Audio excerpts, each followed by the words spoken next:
বাংলাদেশ জামাত ইসলামী জিন্দাবাদ জিন্দাবাদ।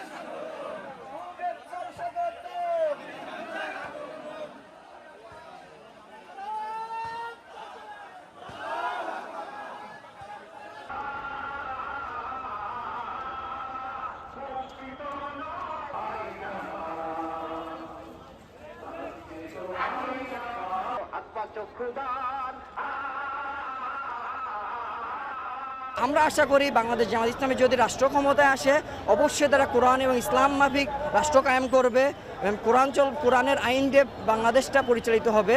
সো আমরা জানি কোরআন দ্বারা পরিচালিত হলে ইনশাআল্লাহ সুখ শান্তি সমৃদ্ধি সবটাই বাংলাদেশে প্রতিষ্ঠিত হবে ইনশাআল্লাহ।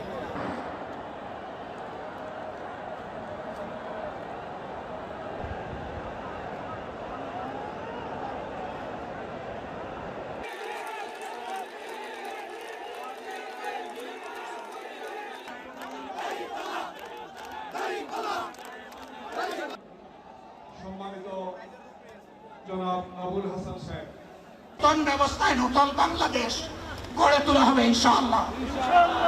শিশু কিশোর যুবক মা বোন শ্রমিক ছাত্র জনতা ব্যবসায়ী সবাইকে যেই দেশ যেই সংবিধান যেই রাষ্ট্র নিরাপত্তা দিতে পারবে সেই নতুন বাংলাদেশ আমরা গড়ে তুলতে চাই। নারায়ে তাকবীর।